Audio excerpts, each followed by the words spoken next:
No livro do Apocalipse, vislumbramos uma representação vívida do que está prestes a acontecer, uma revelação da vitória final de Deus e a concretização de seu plano soberano.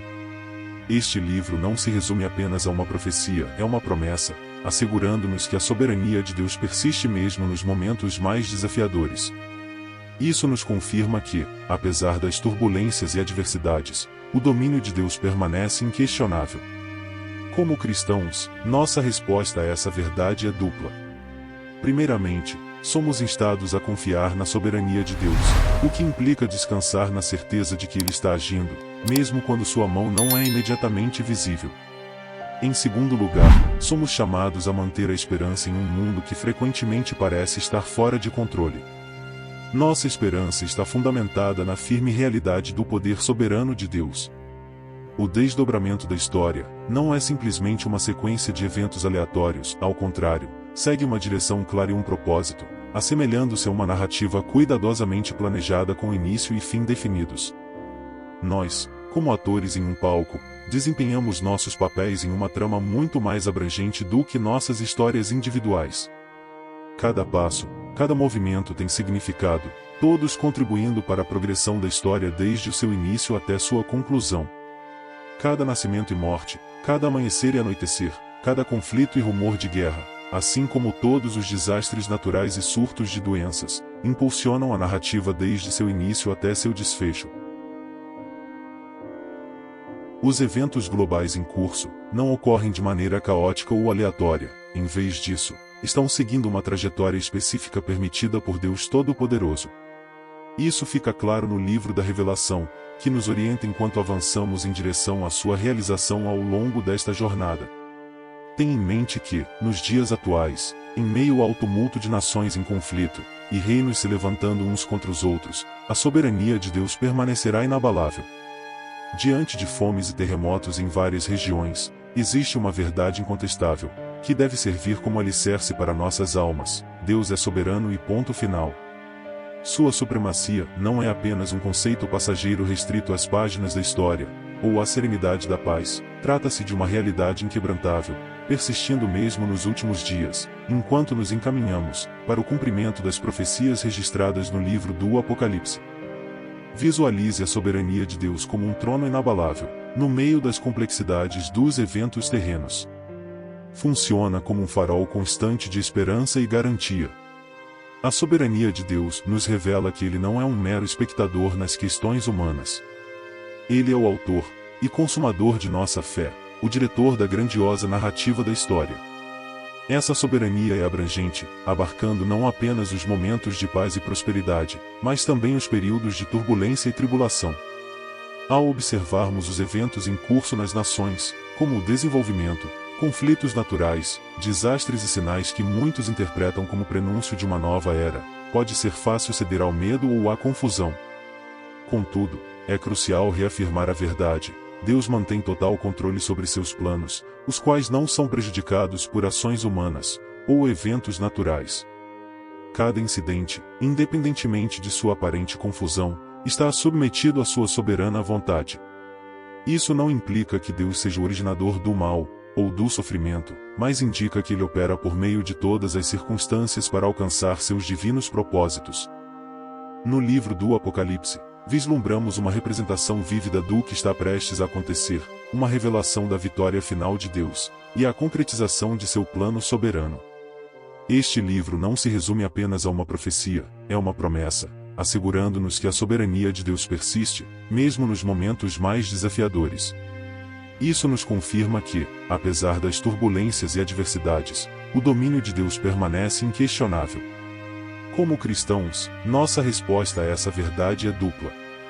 Primeiramente, somos instados a confiar na soberania de Deus, o que implica descansar na certeza de que Ele está agindo, mesmo quando sua mão não é imediatamente visível. Em segundo lugar, somos chamados a manter a esperança em um mundo que frequentemente parece estar fora de controle. Nossa esperança está fundamentada na firme realidade do poder soberano de Deus. Agora, iremos focar nos 4 anjos posicionados nos 4 cantos da terra. Apocalipse 7. Neste livro, há um padrão claro de movimento cronológico, que abrange eventos expressando a ira de Deus, incluindo os 7 selos de Deus, as 7 trombetas e as 7 taças da ira de Deus. O Apocalipse 7 é posicionado entre os 7 selos de Deus, especificamente entre o 6º e o 7º selo. Em comparação com Apocalipse 6, onde os primeiros 6 selos são abertos, desencadeando a manifestação dos 4 cavaleiros do Apocalipse na Terra, e outros desastres calamitosos. O capítulo 7 introduz uma pausa nessa sequência. No último verso de Apocalipse 6, surge a pergunta: o que dá origem ao tema deste capítulo, que examinaremos hoje? Apocalipse 6, 1-17, adverte sobre a iminência do grande dia da ira divina, levantando a indagação: quem poderá permanecer de pé? Ao rever este capítulo, é crucial ressaltar inicialmente 2 grupos que serão resgatados. Primeiramente, há os judeus protegidos, que conseguem passar pela grande tribulação sem sofrer danos, conforme descrito em Apocalipse 7, 1-8. O segundo grupo é a grande multidão de mártires, vislumbrada nos céus de acordo com Apocalipse 7, 9-17. No contexto de Apocalipse 7, de 1-3, a referência aos ventos destaca uma calmaria antes da tempestade. É evidente que os anjos estão associados às forças naturais, como visto em Apocalipse 7, 1, que diz: depois disso, vi 4 anjos, que se conservavam em pé nos 4 cantos da terra, detendo os 4 ventos da terra, para que nenhum vento soprasse sobre a terra, sobre o mar ou sobre árvore alguma. Em outras passagens, como Apocalipse 14, 18, estão associados ao fogo, diz. E outro anjo, aquele que tem poder sobre o fogo, saiu do altar, e bradou em alta voz, para aquele que tinha foice afiada: lança a foice afiada, e vindima os cachos da vinha da terra, porque maduras estão as suas uvas. Em Apocalipse 16, 5, sua associação está relacionada à água, diz. Ouvi então um anjo das águas dizer: tu és justo, tu que és e que eras o santo, que assim julgas. Os estudiosos da Bíblia têm diferentes perspectivas sobre a interpretação da retenção dos ventos. Alguns argumentam que isto deve ser compreendido literalmente, enquanto outros sustentam que essa referência aos ventos é simbólica, representando agitações e causas naturais de tempestades. Nesse sentido figurativo, Jeremias 49, 36 e 37 esclarecem: mandarei vir sobre Elão os 4 ventos, dos 4 cantos do céu. E esses ventos os dispersarei. Não haverá nação onde não cheguem fugitivos de Elão. Farei tremer os elamitas diante de seus inimigos, e ante aqueles que tramam contra sua vida, precipitarei calamidades sobre eles, o fogo de minha cólera, oráculo do Senhor, e lançarei sobre eles a espada até que sejam exterminados. A questão sobre os ventos, ser literal ou figurativa, não é o aspecto crucial. O ponto a ser enfatizado neste capítulo é a evidente interrupção na sequência cronológica da ira divina, que ocorre na Terra naquela época. Essa interrupção é provocada por 4 anjos, posicionados nos 4 cantos do mundo. O que se destaca é a entrada de um 5º anjo, que esclarece o motivo dessa calmaria na tempestade. Essa pausa ocorre porque a terra e os mares não devem sofrer danos até que os servos de nosso Deus sejam selados com o selo de Deus em suas testas. Nas Escrituras, um selo representa a posse e proteção. Surpreendentemente, você também, se for um cristão em Cristo, vivendo a conversão a cada dia, está selado por Deus. O Espírito Santo, conforme mencionado em Efésios 1, 13 e 14, é em quem depositaram sua confiança após ouvirem a palavra da verdade, o evangelho de sua salvação. Vocês, após crerem, foram selados com o Espírito Santo da promessa, que é a garantia da herança, até o resgate da posse adquirida, para o louvor de sua glória. O selo do Espírito Santo representa a segurança de pertencer a Deus em primeiro lugar. E em segundo lugar, indica com quem você passará a eternidade, com Ele no céu. Contudo, o selo mencionado em Apocalipse 7 é específico para os 144.000, número simbólico, e serve como uma proteção durante a grande tribulação. Esse selo contrasta fortemente com a marca da besta, atribuída pelo anticristo àqueles que o adoram e o seguem. Os 4 anjos nos 4 cantos da terra indicam que o poder e a autoridade de Deus se estendem por todo o mundo, representado pelos 4 cantos, e leste, oeste, norte e sul. Cada anjo segura o vento que sopra contra a terra, sendo os ventos, como ilustrado em vários textos bíblicos, instrumentos utilizados por Deus para diversos propósitos. Uma das maneiras pelas quais Deus empregou o vento foi como uma força destrutiva para trazer julgamento sobre os habitantes pecadores da terra.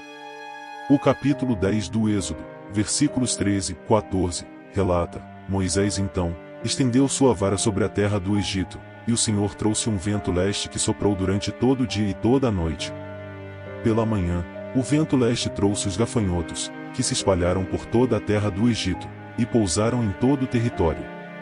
A praga foi intensa, jamais houve gafanhotos como esses, nem os haverá novamente. O vento proveniente do leste desencadeou uma praga de gafanhotos no Egito, durante o período em que Moisés foi enviado para libertar os israelitas da opressão cruel dos egípcios. Esses ventos resultaram em calamidade e praga para os egípcios. Em Ezequiel 13, é declarado: Assim diz o Senhor Deus, farei surgir um vento tempestuoso na minha indignação, e uma inundação de chuva na minha ira, e grandes pedras de granizo na minha fúria para consumir tudo. Jonas 1:4 relata que o Senhor enviou um grande vento sobre o mar, desencadeando uma poderosa tempestade que ameaçava quebrar o navio. Esse vento foi enviado para interromper a jornada de Jonas, abalando o navio que ele usava para fugir de Deus. Os anjos exercem autoridade para conter os ventos e evitar a destruição da terra, aguardando as instruções de Deus para liberá-los, mantendo esses ventos sob controle. Os anjos estavam resguardando a terra dos impactos devastadores, e as instruções de Deus foram transmitidas por meio de um anjo, que desceu do Oriente. Essa é a razão pela qual os 4 anjos precisaram aguardar, não poderiam desencadear os ventos de destruição até que os fiéis de Deus, seus servos, fossem selados e protegidos. Um evento semelhante ocorreu na terra do Egito quando Deus enviou a praga sobre os primogênitos dos egípcios. Moisés foi instruído a marcar as portas dos israelitas, para que não fossem afetados pela praga. Conforme registrado em Êxodo 13, passarei pela terra do Egito naquela noite, e ferirei todos os primogênitos na terra do Egito, tanto humanos quanto animais, e executarei juízo contra todos os deuses do Egito. Eu sou o Senhor. O sangue será um sinal para vocês nas casas onde estiverem, e quando eu vir o sangue, passarei adiante. A praga não os atingirá, quando eu ferir a terra do Egito. O selo de Deus proporcionará proteção aos 144.000, contra os efeitos dos 4 anjos, que soarão suas trombetas em Apocalipse 8, bem como dos outros 3 anjos, que proclamarão os 3 ais. O que podemos assimilar disso como cristãos?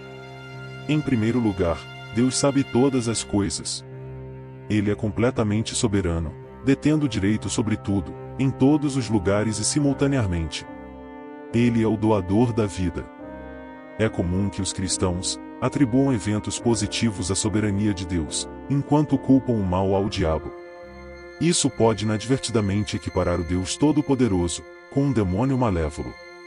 Fique bem claro que Lúcifer só pode agir dentro dos limites permitidos por Deus.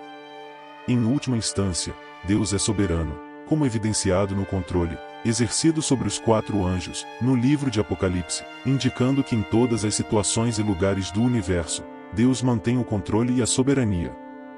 Desenvolver uma compreensão profunda do amor de Deus e sua soberania, especialmente no âmbito da vida e da morte, nos leva a explorar o conceito da providência divina. Embora seja desafiador, é um ponto essencial de fé, especialmente para os cristãos, que buscam uma compreensão mais profunda da obra de Deus no mundo. A providência divina abrange a constante participação de Deus na criação e na orientação de tudo. Isso envolve a ação divina em tudo, para cumprir seu propósito. Não se trata apenas do poder de Deus sobre a vida e a morte, como discutido anteriormente, mas também do seu constante direcionamento e sustento do universo, incluindo nossas vidas. Essa providência divina não é uma força distante e impessoal. É um envolvimento íntimo em todos os aspectos da criação, desde a imensidão do universo até os detalhes minuciosos de nossa vida cotidiana. Ao considerarmos a soberania de Deus no contexto da providência, compreendemos que nada escapa ao seu olhar ou cuidado. Isso abrange as alegrias e as provações que enfrentamos. A beleza da providência Reside na certeza de que os propósitos de Deus são eternos, mesmo diante de desafios ou tragédias. Romanos 8, 28 nos assegura que todas as coisas colaboram para o bem daqueles que amam a Deus e são chamados de acordo com o seu propósito. Este trecho é uma declaração sobre a atenção providencial de Deus, garantindo que até mesmo as circunstâncias mais difíceis podem ser integradas à vasta trama de seu plano divino. Na esfera da morte, a providência não é um evento aleatório e caótico, mas uma transição que se alinha com a vontade de Deus. Compreender isso pode ser desafiador, especialmente quando a tristeza e a perda obscurecem nossa perspectiva. Contudo, a fé na vontade de Deus, na providência, proporciona conforto e esperança, assegurando-nos que nossas vidas e a morte estão nas mãos de um Criador amoroso e intencional. Deus protege e reclama como seus aqueles que verdadeiramente o pertencem. É incrível ter a compreensão de que o Deus Supremo, que governa soberanamente, está ativamente tomando para si, guardando aqueles que genuinamente são seus. Deus identifica e assegura aqueles que lhe pertencem, e aqueles que lhe pertencem desfrutarão da eternidade ao seu lado.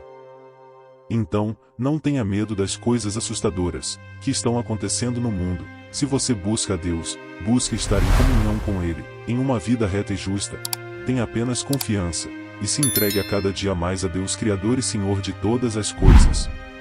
Persevere na fé e confiança em Deus, e não deixe nada te abalar e nem tirar sua pertença a Ele.